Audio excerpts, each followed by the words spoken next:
नमस्कार, मी पंजाब डक. मी आहे काठमांडू पशुपतीनाथ या ठिकाणी आणि या ठिकाणून महाराष्ट्रातल्या शेतकऱ्याला एक अंदाज देणार आहे.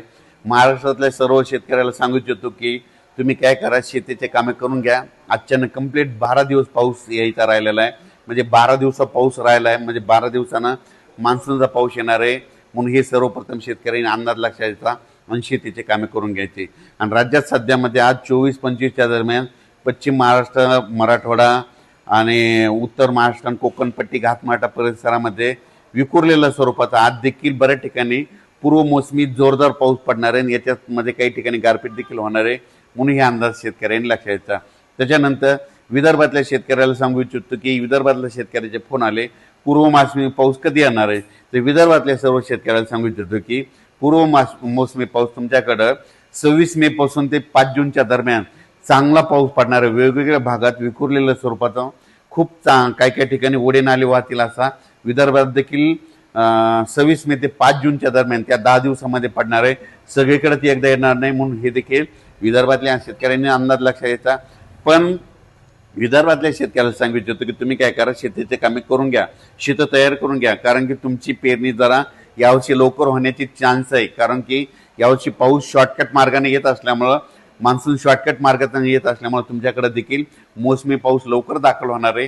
म्हणून शेतीची कामे विदर्भातल्या 6, 5, 11 जिल्ह्यांमध्ये वर्धा, नागपूर, भंडारा, गोंदिया, चंद्रपूर, यवतमाळ, वाशिम, हिंगोली, त्याच्यानंतर बुलढाणा, अकोला, अमरावती, इकडं नांदेड जिल्हा, यवतमाळ जिल्ह्यातल्या शेतकऱ्यांनी शेतीचे कामं करून घ्या. कारण की पूर्व मोसमी पाऊस तुम्हाला पडणार आहे, त्याच्या पाठीमागून लगेच मोसमी पाऊस येणार आहे. म्हणून तुमच्यासाठी खूप चांगलं वातावरण राहणार आहे. म्हणून हे देखील लक्षात येतं. परभणी जिल्ह्यातल्या शेतकऱ्यांनी देखील शेतीची कामे करून घ्यायची. कारण की परभणी जिल्ह्यात देखील काय होणार आहे, म्हणजे मराठवाड्यात देखील काय होणार, मराठवाड्यात देखील तुम्हाला सांगतो, परभणी जिल्हा झालं, लातूर जिल्हा झालं, बीड जिल्हा झालं, धाराशिव जिल्हा झालं, ह्या पट्ट्यामध्ये काय होणार, पूर्व मोसमी पाऊस काय होणार आहे, अगोदर थोडा जास्त पडत असल्यामुळे काही भागामध्ये जास्त पडणार आहे. पण मराठवाड्यातल्या शेतकऱ्यांनी तुम्ही काय करायचं, अचानक कंप्लीट आपल्याला पाऊस येण्यासाठी 12 दिवस शिल्लक राहणार आहे. 5-7 जूनला पाऊस येणार आहे. म्हणून हा अंदाज लक्षात घ्यायचा. पण बदल झाला तर त्याचा परत निषेध दिला. पण माझं म्हणणं आहे, तोपर्यंत आपण आपल्या शेतीचे कामं करून घेणे सगळ्यात महत्त्वाचं आहे.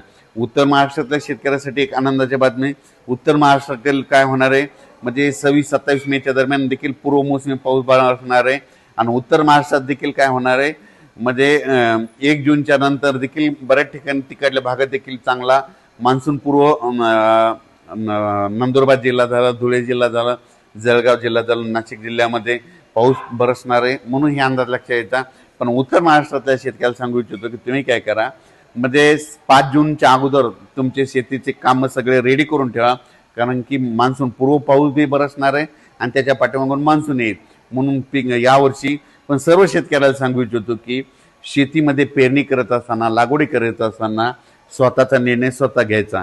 जमिनीमध्ये ईदभर ओल गेल्याच्या नंतर तुम्ही पेरणीचा निर्णय घेऊ शकता. 4 बोट गेलं तर तुम्ही पेरणीचं पाणी पेरणीचा निर्णय घेणं हे तुम्ही तुमचं स्वतःचं ठरवायचं. आमच्या जबाबदारी नाही. तुम्ही तुमचा पेरणीचा निर्णय घ्या. आम्ही फक्त पाऊस सांगणार, पेरणी करायची की नाही करायची हे सगळं तुमच्या हातात राहील. म्हणून हे देखील सर्व शेतकऱ्यांनी लक्षात घ्यायचं. आणि एक सगळ्यात महत्त्वाचं एक सांगतो तुम्हाला, कोणता तज्ज्ञ सांगणार नाही, 1 जून नंतर महाराष्ट्रात पडलेला पाऊस हे मान्सूनचा गृहीत धरायचा.